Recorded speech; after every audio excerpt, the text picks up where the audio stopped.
Sarah Chen wasn't supposed to make history that night. As a junior astronomer at the Deep Space Network's facility in Nevada, her job mainly involved monitoring routine data streams from deep space probes. The discovery started with an odd blip on her screen, a pattern that shouldn't have been there. "Hey, Mike," she called out to her supervisor, who was halfway through his third cup of coffee. "Could you take a look at this?" Mike Williams shuffled over, his tired eyes squinting at the display. The data showed strange energy readings near Neptune's orbit. At first glance, it looked like a typical stellar phenomenon, but something about the pattern made Sarah's skin crawl. "Run it through the new quantum detection array," Mike suggested, suddenly more alert. "The one they installed last month." Sarah's fingers flew across the keyboard. The results made both of them step back from the screen. Hidden behind what looked like normal space, massive objects were moving. Ships, hundreds of them, each larger than anything humanity had ever built. Within hours, the facility transformed into a hub of frantic activity. Military officials rushed in, their faces grim. Scientists from around the world connected through secure channels. The truth became impossible to ignore. Earth had company, and they weren't trying to be friendly neighbors. General Lisa Rodriguez stood before the hastily assembled United Earth Defense Council, her expression stern. "Ladies and gentlemen, what we're seeing isn't just first contact. It's an invasion force. They've been gathering for months, using advanced cloaking technology to hide their presence. We've been watching them build up their forces, thinking it was just an unusual astronomical event." Screens around the room showed the data Sarah had discovered. The ships were arranged in a classic military formation, spanning an area larger than Earth's moon. Their energy signatures were off the charts, suggesting technology far beyond humanity's current capabilities, or so they thought. "But why haven't they attacked yet?" asked the Chinese representative, Dr. Liu. "With such force, they could have struck already." The room fell silent as a new alert flashed across the main screen. A transmission, aimed directly at Earth, began playing through the speakers. The message was simple, almost casual in its arrogance. "Prepare for integration." The council erupted in chaos, but General Rodriguez raised her hand for silence. "There's something else you need to know," she said, nodding to a scientist in the corner. Dr. James Kumar stepped forward, holding a tablet. "We've been detecting these energy signatures for years," Dr. Kumar explained. "Small ones, scout ships probably. They've been watching us, studying us. But what they don't know is that we've been studying them too." He pulled up classified files showing years of secret research. Earth's governments had been preparing for this possibility for decades.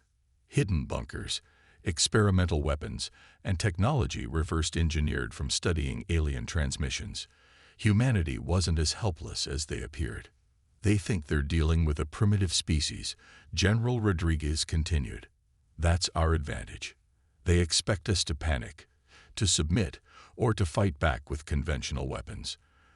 They don't know about Project Oracle, or the quantum defense grid, or the fact that we've been decoding their transmissions since they entered our solar system."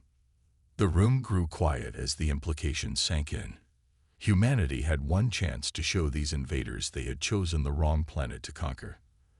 The next few days would determine Earth's fate, but they weren't going into this fight blind. As Sarah Chen watched the sunrise from her observatory window, she thought about how this day would be remembered in history. The day humanity learned they weren't alone in the universe, and the day they prepared to prove they weren't going to be easy prey.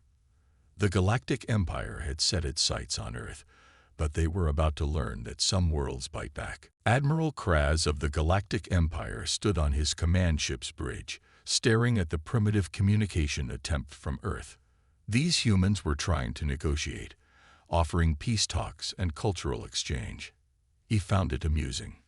No species had ever refused integration into the Empire.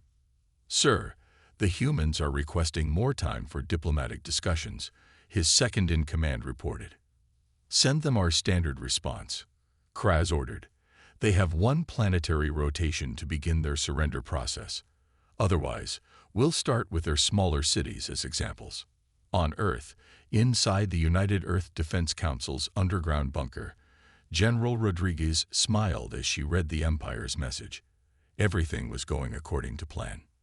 "They're exactly where we want them," she said to the gathered leaders. "Overconfident, arrogant. Time to show them our first card." Dr. Kumar stepped forward, bringing up a holographic display of what appeared to be an old weather satellite. "This is Sierra 9, he explained. To them, it looks like space junk, one of thousands of defunct satellites orbiting Earth, except it's not what it seems. The council members watched as technical specifications appeared beside the satellite's image. What looked like solar panels were actually advanced quantum weapon arrays. The rusty exterior was a shell-hiding technology that had taken decades to develop. "The Empire's ships use a type of energy shielding we've been studying for years," Dr. Kumar continued. "Their arrogance is their weakness. They never bothered to change their basic shield frequencies, even after we started intercepting their communications." High above Earth, Admiral Kraz was about to order his fleet to advance when alarms blared across his bridge. "Sir, we're detecting an energy spike from what appears to be debris," his sensor officer shouted. Before Kraz could respond, a brilliant beam of light shot from the seemingly dead satellite. It passed through the shields of his most advanced stealth vessel like they weren't even there.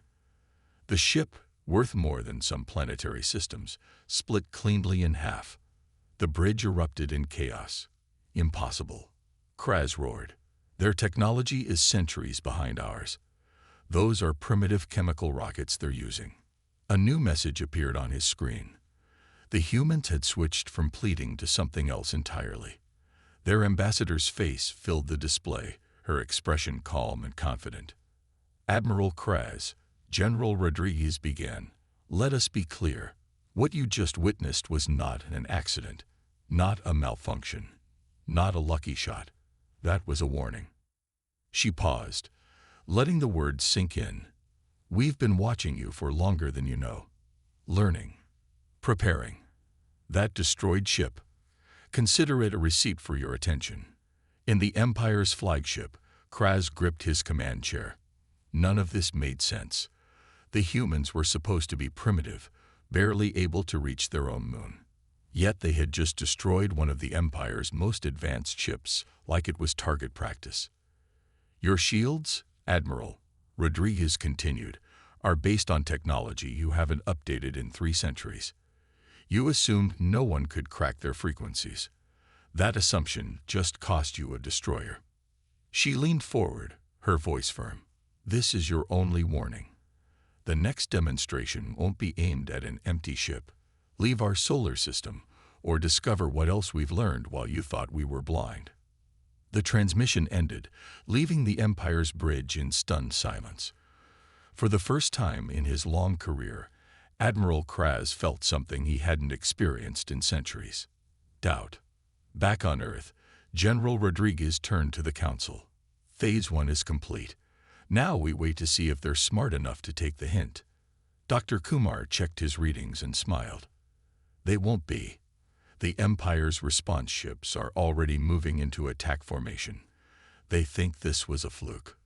"Good," Rodriguez replied, "because we have plenty more surprises ready for them." Commander Vex laughed as he prepared his fleet of 100 ships for Earth's conquest.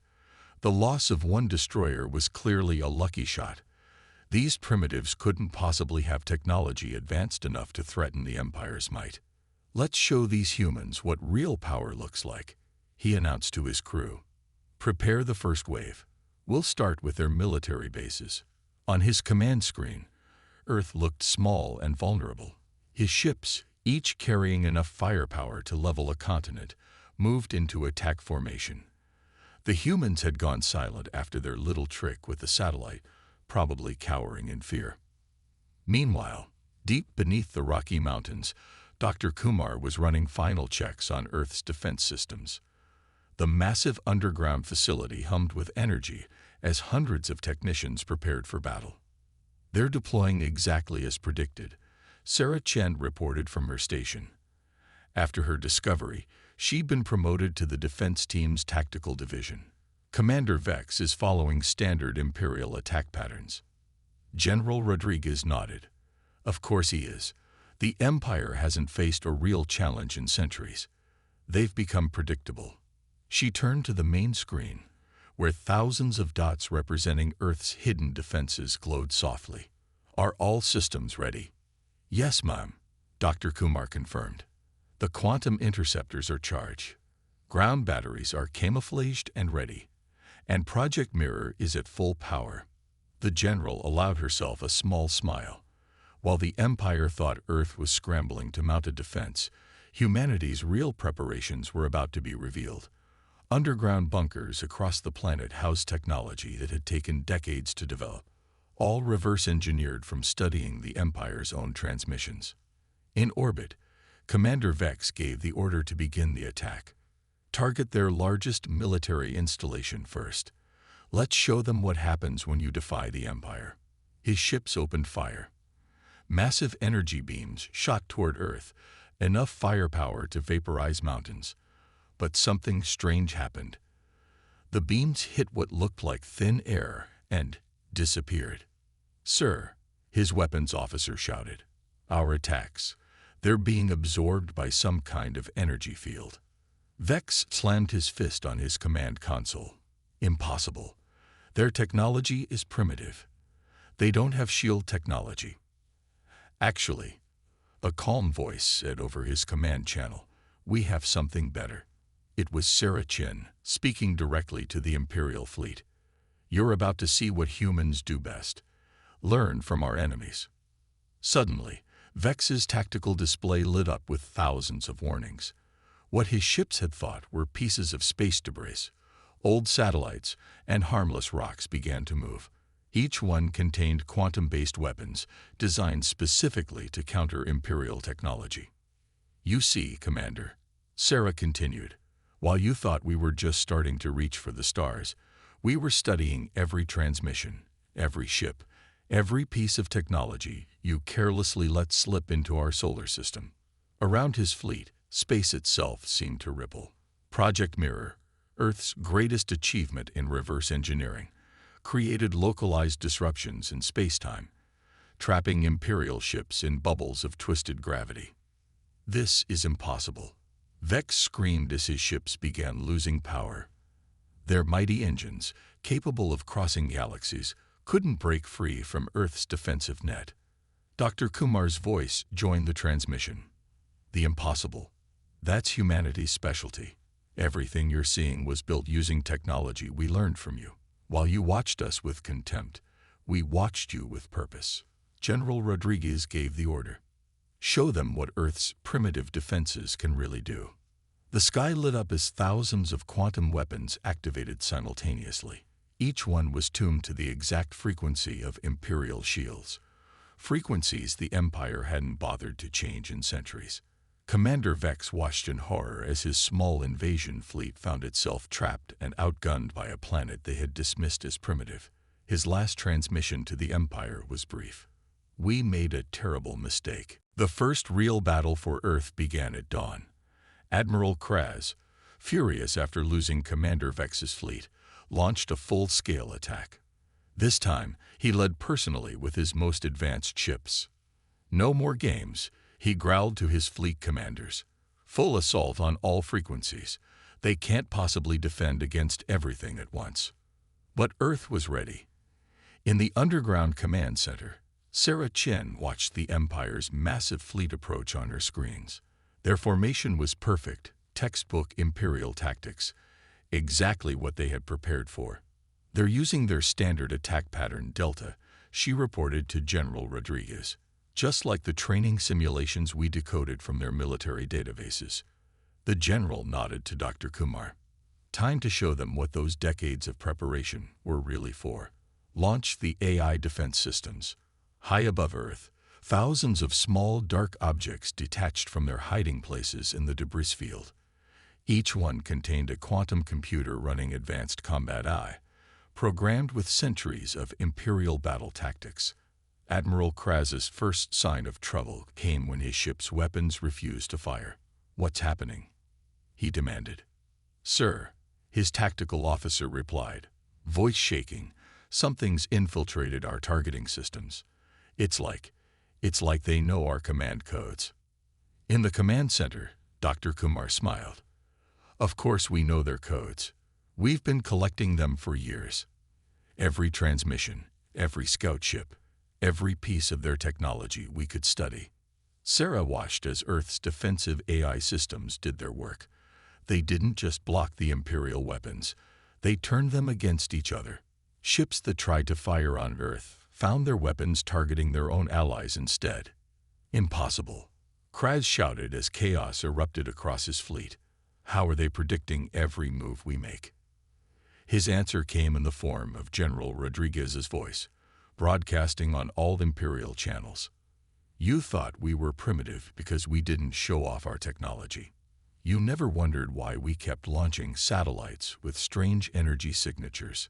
Never questioned why we seemed so interested in your routine patrol routes. On Earth's surface, hidden bunkers opened, revealing ranks of advanced fighters. These weren't the crude rockets the Empire expected. They were ships built with reversed-engineered Imperial technology, but with uniquely human innovations. Launch the Thunderbird Squadron," General Rodriguez ordered. Sarah watched as Earth's fighters rose to meet the Empire's fleet. They moved in ways Imperial ships couldn't match, using quantum engines that ignored normal physics. Each one carried weapons designed specifically to exploit weaknesses in Imperial defenses. "Sir," an Imperial officer called out to Kraz, "Their ships, they're using some kind of phase technology. Our targeting systems can't lock on." Dr. Kumar's voice cut through their confusion. "We learned everything about how your ships work. Then we designed completely new ways to fight them. You've been preparing to battle primitives with basic weapons.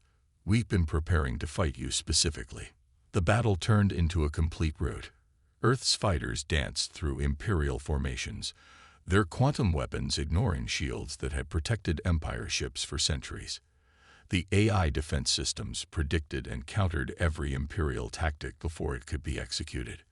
Admiral Kraz watched in horror as his mighty fleet was systematically taken apart by the very technology they had dismissed as primitive. His flagship's systems were going dark one by one. "Perhaps now," General Rodriguez's voice came again, "you understand why we gave you that warning. This isn't luck. This isn't desperation. This is the result of careful planning and patience, something your Empire seems to have forgotten." Sarah looked up from her console with a smile. "Should we show them what else we've learned from their technology?" The general nodded. "Phase 2 begins now. Let's show the Empire why humans have survived everything our own world has thrown at us. We're not just fighting back, we're rewriting the rules of engagement." The Empire had always used fear to control its subjects. Now, it was Earth's turn to teach them about fear. Sarah Chen sat at her console, preparing the most powerful weapon humanity had developed. "The truth. Broadcasting systems ready, General. We can access every Imperial communication channel across their territory." General Rodriguez nodded. "Begin Operation Echo. Let's show the entire galaxy what happened here." Across thousands of worlds in the Empire's territory, regular broadcasts suddenly cut out. Instead, clear footage began playing, showing Earth's decisive victory over the Imperial fleet. The images were shocking. Mighty Imperial ships being destroyed by what they had called a primitive world. In the Imperial palace on the capital world, Emperor Xan watched in rage as his carefully maintained image of invincibility crumbled. "Stop those transmissions," he ordered. But Earth had learned too well from studying Imperial systems. "Having trouble with your communication networks, Emperor?" Dr. Kumar's voice came through every speaker in the palace. "We learned how to use them from you after all. But we made some improvements." Back on Earth, Sarah monitored the reactions across the Empire. "It's working," she reported. "The subjected species are watching. Response signals show massive spikes in activity on at least 50 worlds." The footage continued playing throughout the Empire, but it wasn't just scenes of battle. Earth included intercepted Imperial messages showing how the Empire had underestimated them, alongside footage of their preparations and victories. You see, General Rodriguez's voice narrated to the galaxy, "The Empire told you we were primitives. They said the same about many of you, but look what happened when we refused to believe their lies about our potential." In the underground command center, Dr. Kumar brought up new readings. The psychological impact is spreading faster than we predicted. Imperial control systems are reporting unrest on multiple worlds. The Empire had never faced this kind of warfare before. They couldn't shoot down ideas. They couldn't stop their own people from watching their defeat. Most importantly, they couldn't hide the truth anymore. Sarah noticed something interesting on her screens. "General, we're getting response signals. Not from the Empire.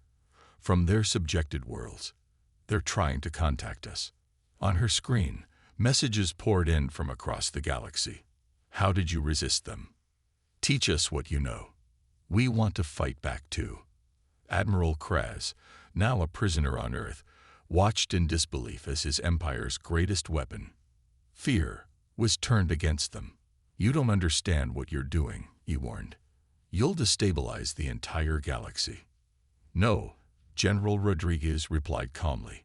"We're giving people hope. Something your empire forgot about long ago."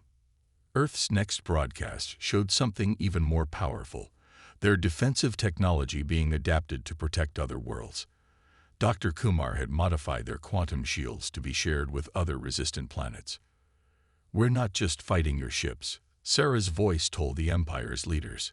"We're fighting your entire system of control." Every world watching this now knows that resistance is possible. They know your weapons can be defeated. Your shields can be bypassed. Your power isn't absolute.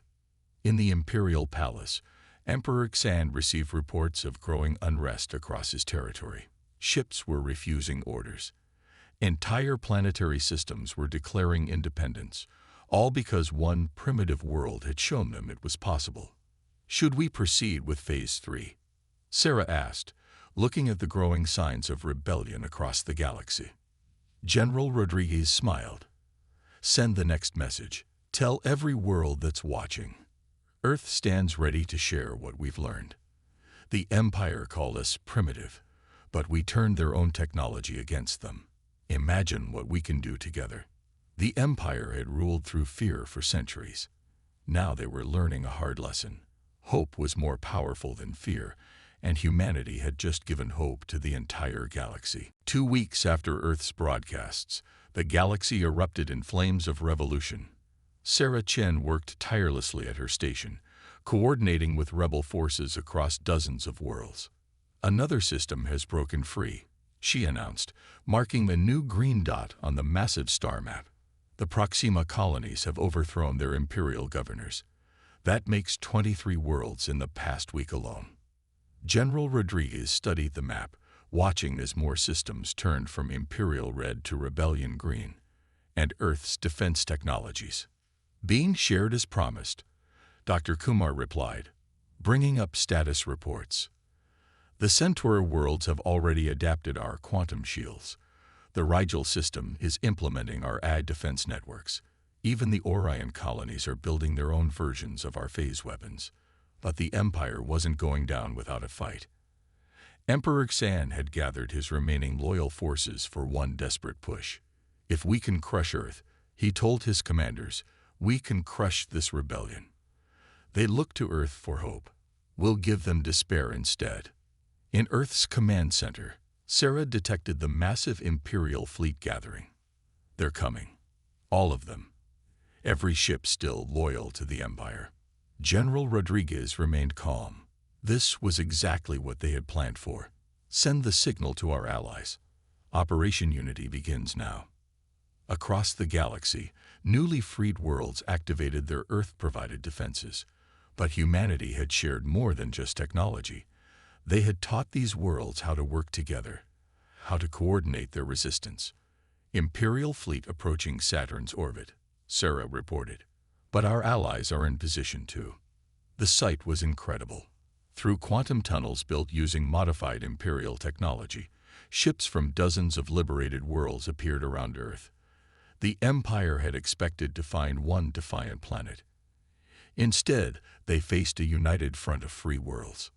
Dr. Kumar's screens lit up with signals from their allies. The Centaur had brought their energy weapons, now enhanced with Earth's phase technology. The Rigel forces contributed their massive shields, improved by human AI systems. The Orion fleet added their speed, their ships now virtually untouchable thanks to Earth's quantum drives. Emperor Xan's voice boomed across all channels. "Surrender now, and perhaps some of you will survive." The response came not just from Earth, but from every allied world simultaneously. 1,000 voices speaking as one. We won't live in fear anymore. The battle that followed would be remembered for centuries.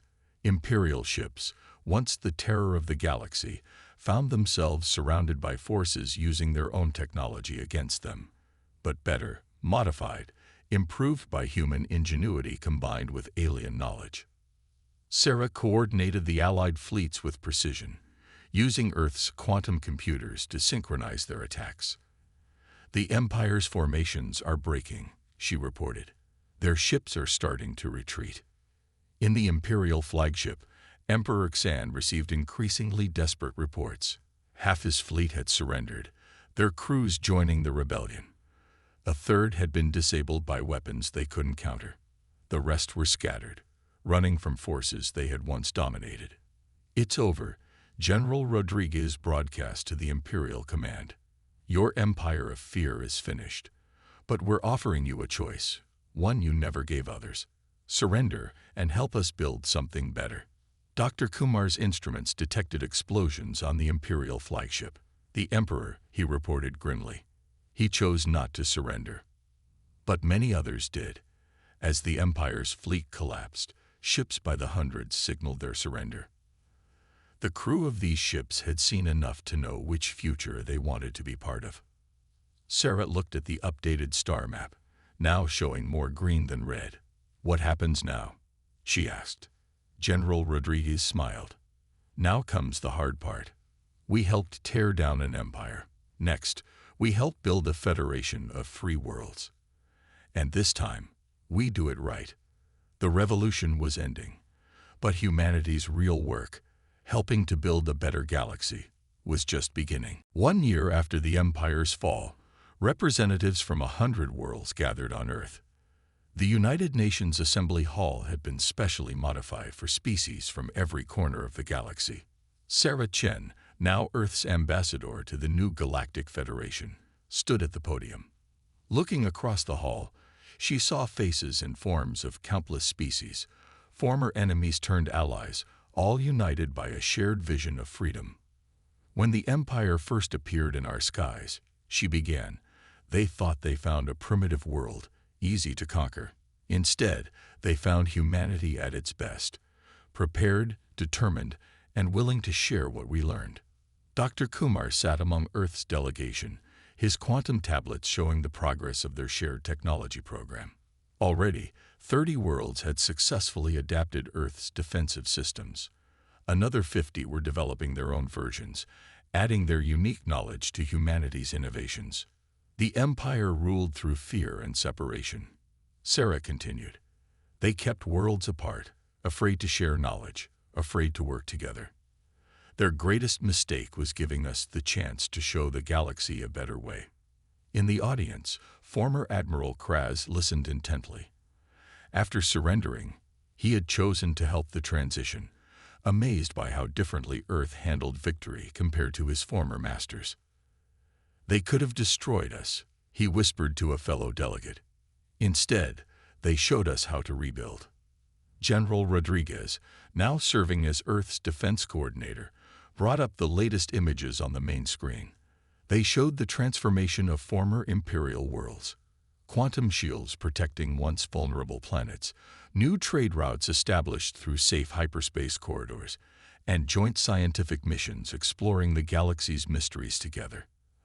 "Our strength was never just in our weapons or our tactics," Sarah explained to the gathered delegates. "It was in our ability to adapt, to learn, and most importantly, to share what we learned." The Empire thought knowledge was power to be hoarded. We proved that knowledge is power to be shared. The assembly erupted in applause as Sarah introduced the Federation's newest initiative. The screen showed plans for the Galactic Knowledge Exchange, a massive network allowing worlds to share their discoveries while respecting each culture's unique contributions. Dr. Kumar stood to explain. Using modified Imperial communication technology, combined with Earth's quantum networks, we've created a system where every world can both teach and learn. No more secrets. No more keeping worlds in the dark. The former Imperial worlds, once forced to remain technologically dependent, were now full partners in galactic development. Earth had shown them that true strength came from cooperation, not domination. 1 year ago, Sarah concluded, we gave the Empire its only warning. Today, we give the galaxy our only promise. Earth will always stand ready to help, to teach, and to learn. We don't seek to rule, but to grow together. As the Assembly voted unanimously to formalize the Federation's charter, General Rodriguez turned to Sarah. Did you ever imagine, when you first spotted those ships, that it would end like this? Sarah watched as delegates from 100 worlds mingled, sharing ideas and making plans for joint projects. Former Imperial governors chatted with resistance leaders.